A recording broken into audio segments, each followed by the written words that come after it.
Bonjour, bienvenue dans et puis Camille Pochet est également avec nous. Bonjour Camille. Bonjour. Alors sur ce sujet de l'économie sociale et solidaire, vous vous êtes intéressée aux monnaies locales qui circulent dans le Finistère et on verra ensemble comment cela fonctionne. Et puis comme chaque mardi désormais, place à notre rubrique Coup de pouce. Elle met en lumière un projet qui fait appel au financement participatif. Aujourd'hui, nous recevons Christian Tonelli, président de l'association Phare en Cap. Bonjour Christian. Bonjour. Alors vous nous parlerez de votre projet de musée des gardiens de phare, que vous souhaitez réaliser à la maison phare du Millier. C'est à Bezec-Cap-Sizun.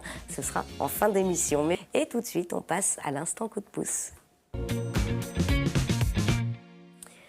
Christian Tonelli, vous êtes président de l'association Phare en Cap, qui œuvre pour la protection du patrimoine maritime du Cap-Sizun. Et vous avez un projet, celui de créer un musée des gardiens de phare à la maison phare du Millier sur la commune de Bezec-Cap-Sizun. Comment est né ce projet? Par une simple rencontre avec une petite fille qui maintenant est un peu plus âgée, qui est née en 1946 à la maison phare du Millier. Et je l'avais interviewée pour le Télégramme sur un article à venir. Est-ce que vous êtes aussi correspondant de presse pour le Télégramme, précisons-le. Voilà, donc j'avais préparé un pré-article pour la transition phare et balise conservatoire du littoral. J'avais invité Jean-Yves Lebrun aussi à participer parce qu'il voulait venir.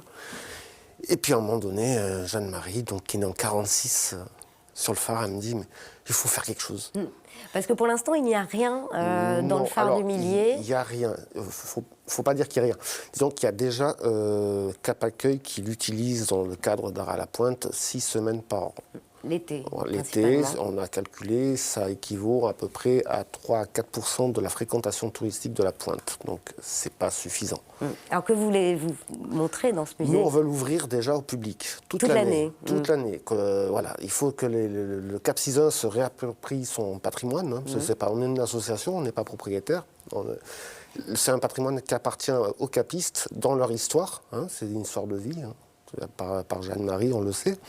Et on veut donc recréer un petit peu tout le vécu de ce phare, tous ces gardiens. Donc on a une documentaliste qui a retrouvé tous les gardiens du phare depuis 1881. Maintenant, c'est les photos, c'est un peu moins évident, parce qu'il faut chercher où c'est qu'ils sont enterrés, après remonter sur les familles, etc.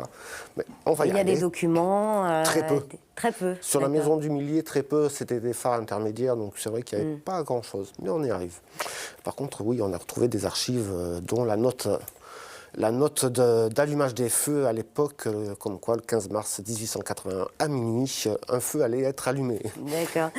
Au-delà du musée que vous voulez dédier donc aux gardiens de phare, vous souhaitez aussi organiser tout au long de l'année différents événements artistiques et culturels. Artistiques et culturels, des expositions temporaires qui vont tourner toutes les 3 semaines. Donc on a déjà Ramine de Brest qui s'est proposé d'exposer chez nous.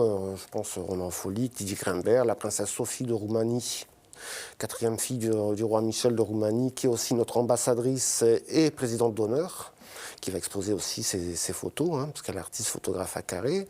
On va faire aussi des films, un film avec les approches de phare en GoPro, d'Armen, de la Vieille, Thévenec, etc. Qui seront donc il y aura un film qui va tourner continuellement dans un des garages du phare. Et on va refaire la chambre du gardien de phare à l'étage. La reconstituer. La reconstituer. D'accord. Alors vous faites appel au financement participatif sur le site kengo.bzh. Vous avez besoin de 750 €. Pourquoi faire exactement? On est nouveau. Quand on est nouveau, on n'a pas d'argent. Et c'est vrai que bon, pour se faire connaître, l'honneur de la guerre, c'est l'argent. Hein. Une campagne de pub, ça coûte des sous. Et on a besoin justement, pour toute notre campagne de pub, tracts, dépliants, parce qu'il va falloir mettre des dépliants aux offices de tourisme pour les expositions de cet été. Pour Temps Fête, on veut commencer à Temps Fête justement. Les affiches pour présenter Noël aussi, parce qu'on a aussi une grosse animation. Vous organisez un événement les 19 et 20 décembre aux Forges du Cap à Pont-Croix. Voilà, tout à fait. Organisé par les Forges du Cap au profit de l'association, avec donc démonstration d'ateliers de la forge. Il y aura 2 concerts le dimanche, donc Fragrance of Love néoclassique et Yawen le Marin Harpe guitare, c'est un instrument assez spécifique et assez spécial, donc qui vont alterner. Il y aura 4 concerts en alternance. Donc les 19 et 20 décembre. Voilà.